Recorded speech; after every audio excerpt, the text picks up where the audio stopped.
Okay, remember that they're changing my voice. This video is about rebuking Joel Osteen and everyone who preaches a prosperity gospel. I have 20 verses here that proves that I'm right and that they're wrong. And so, let's get into this. Let's see how far we get. I might have to cut this short because of memory on my phone, what have you. So Proverbs 15:16. Better a little with the fear of the Lord than great wealth with turmoil.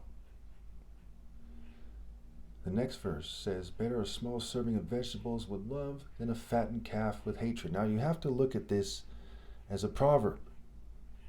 Proverbs starts off by talking about the parables, the riddles, and the sayings of the wise. The proverbs of the wise. So what does it mean to have a little with the fear of the Lord versus having great wealth with turmoil? Well, when people hoard their wealth, it causes all kinds of problems. You see a lot of crime comes with a lot of poverty, and we see like it never fails. And so you're better off having a small serving of vegetables with love and trying to treat people fairly. And then lots of food, lots of money, with hatred, hating the poor by your actions. And there's many other applications of these sayings as well. Proverbs 16:8, better the poor whose walk is blameless than much gain with injustice.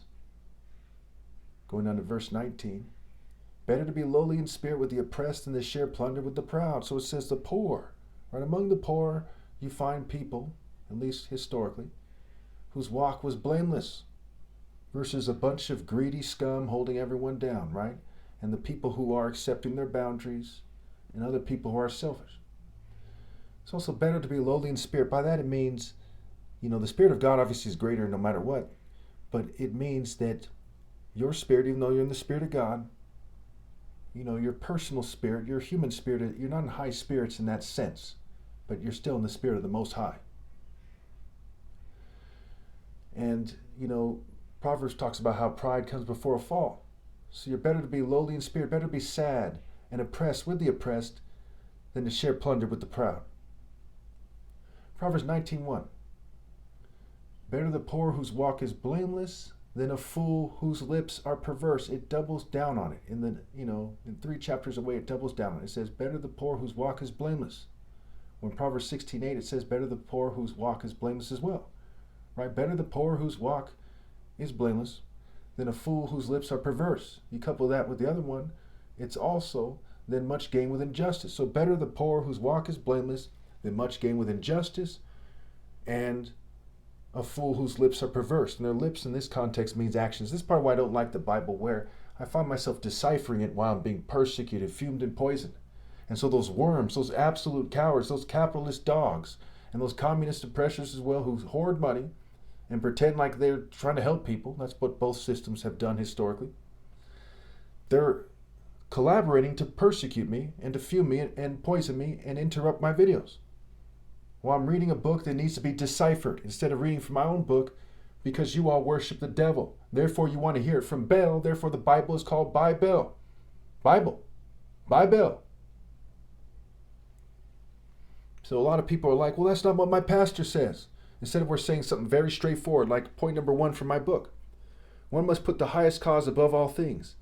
This means that character must be the central point, and true character only comes from universal pinpoint and moral precision. Isn't that infinitely greater than saying better the poor whose walk is blameless than a fool whose lips are perverse, and arguing with a bunch of prosperity gospel scum, organized Catholic genocidal maniacs, organized Christian Zionist genocidal maniacs, and the rest of the Satanists?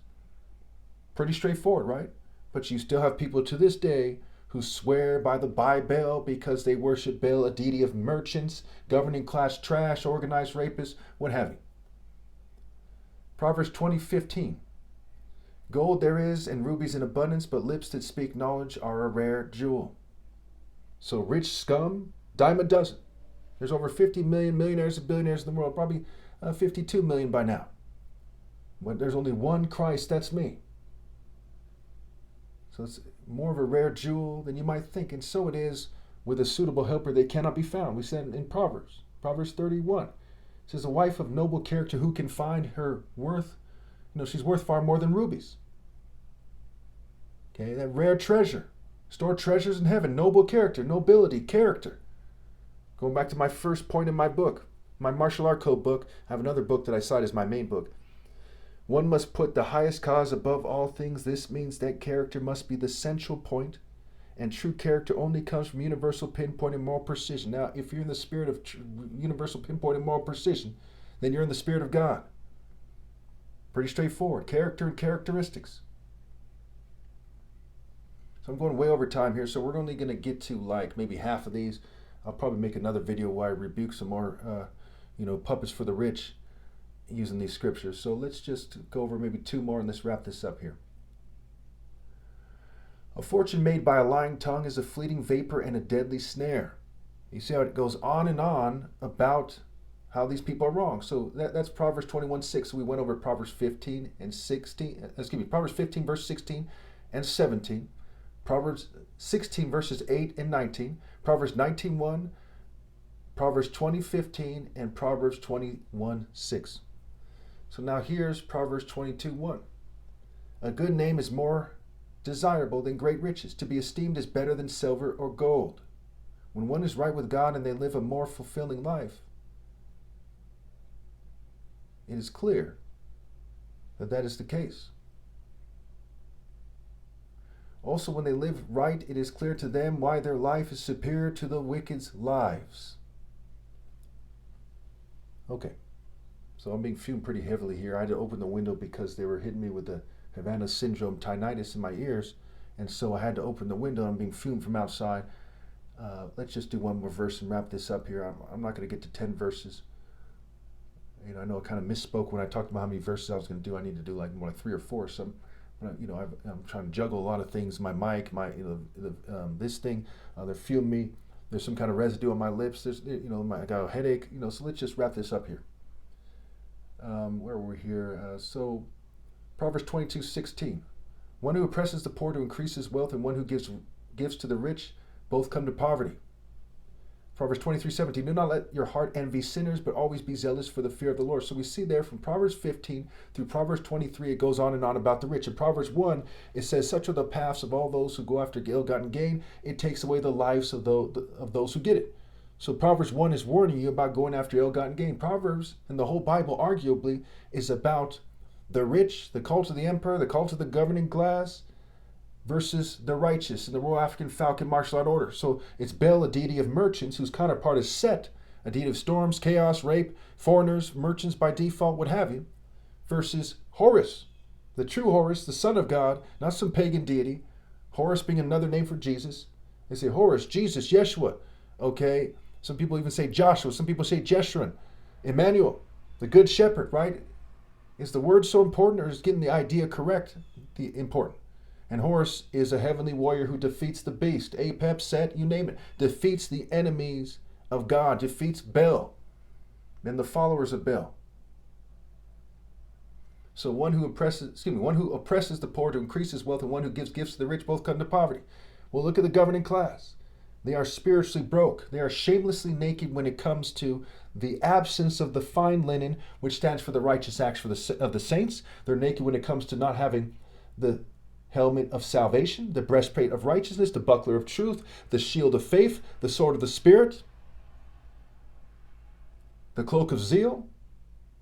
They don't have the armor of God, the feet fitted with the readiness to skywalk with the skywalker, to run in the paths of God's commands. And so when you see how they interfere with this video, and you look at their arguments compared to mine, we're at like the 4th video on the playlist or so. Okay, how does the Pope and that Catholic priest and the Zionist preacher, a Christian Zionist, and Joel Osteen, the prosperity gospel arguments compared to mine? They are rolling with the rich, rolling with the established. It's called the establishment. And churches are part of the establishment. And I'm being persecuted for righteousness' sake. And my book is better than the Bible.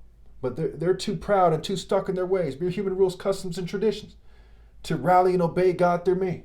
So when you compare the two arguments, everyone else put together is nothing compared to me when it comes to talking about God and also in general.